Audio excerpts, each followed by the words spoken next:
You know what I love about silent pictures is the fact that whenever I watch them, it feels like I'm watching for the first time a lot of traditions that movies usually do. For example, the way people say, the way people are filmed, or just basic cultures in general that are being used in this time period.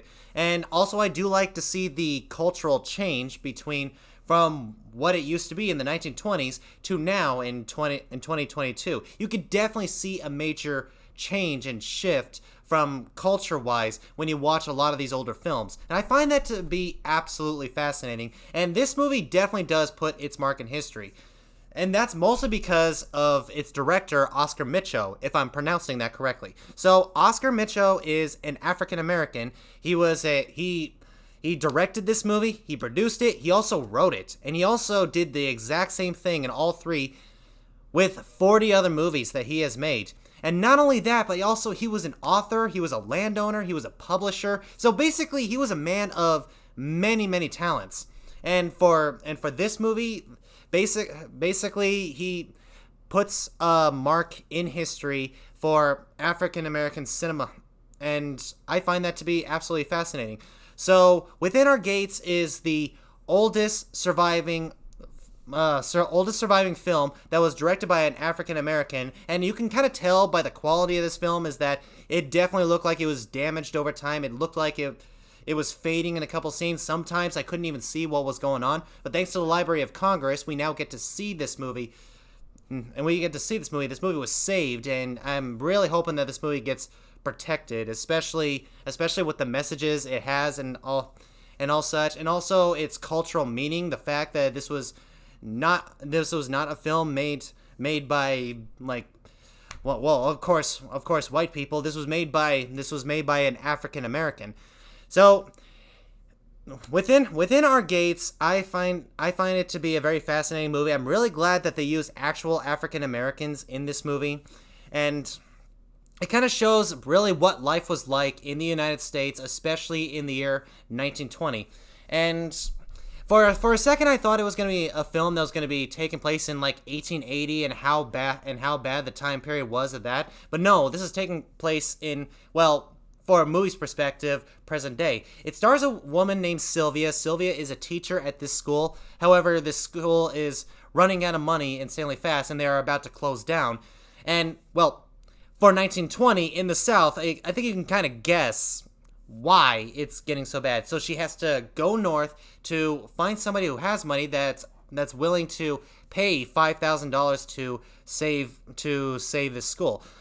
And basically, Sylvia's story in general is interesting enough. You do want to see her succeed in her goal, and you do care about the relationship she gets in. But the thing that's the most fascinating about this movie is not just Sylvia's story, but also the big cultural story that this movie has to offer. Because, well, when you know African Americans in the South, especially in this time period, life was not fun. It was definitely garbage. And for this movie's perspective, they show a lot of hints and details on why that is. Like, for example, so Sylvia does manage to find a really rich, kind woman that is willing to give her the money. And in one scene when this rich woman is waiting for her friend walks in, and her friend is no fan of African Americans at all, for many reasons, and she tells her, you shouldn't bother giving her any money. Why? Because this, that, and the other thing. And I'm sitting there going, okay, hold on. You sound like you are educated on this stuff. Like, these are basic facts. Luckily, they are not basic facts, but you can kind of see what I mean. It sounds like that you've read that in a book somewhere, and you're just repeating the same paragraphs. And then she says, "Oh no, it's true. There's this African American preacher that teaches this stuff all the time." And then the movie goes over to that church, and you see that same preacher, and he is saying, "Oh yeah, the white men are insanely rich. They are educated, but those are sins. Those are bad, and that's why they're all going to hell. Which is why we need to remain at the bottom, don't have an education, don't have money." But we are sin-free, and we all get to go to heaven. And I'm thinking to myself, okay, dude, you are brainwashing a lot of people by using religion. My jaw was literally on the floor when I was seeing this. well, I'm not exactly hearing anything because it's a silent picture. And then you see him go into this room with a couple of white people, and he is laughing and all such. And then they hand him a newspaper that's something that they don't agree on, and it's basically saying that the United States government is now passing a bill that will allow African Americans to vote. Now, when the reason why I'm using African American a lot is because they don't say African American in this movie. I think you can have an educated guess on what they're actually saying in these newspapers. And basically, they're looking at him saying, "Do you agree? Do you agree with this stuff? Because we certainly don't." And he's like, "Oh no, I don't agree with it. I'll tell them right now that we should vote against this and all such." And basically, I can definitely see an educated guess on how this divide was being used and how it lasted for as long as it did. And not only that, but there is also a lynching scene in the middle of this movie. Basically, Sylvia's father and mother were lynched, mostly because her father went to their local landlord, who is an immense racist, of course, not a person you want to really be around. But he is there to pay off his debts, and then his landowner's like yelling at him and basically not trusting him because.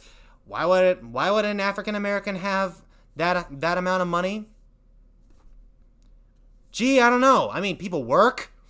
But anyway, they get into a little scuffle, and then suddenly you see this guy with a gun right next to the window, fires into the room, kills the landowner. He falls down into the chair dead, and suddenly their family is on the run in the woods. And then this mob is happening. They're going after them. And then the newspapers came out, and these newspapers are really not nice. And the thing about these newspapers is that the way they were written out is not basically, they're not just discussing the case and the suspects or what they assume happened. No, they wrote it down. They wrote it down as if they were sitting in the room.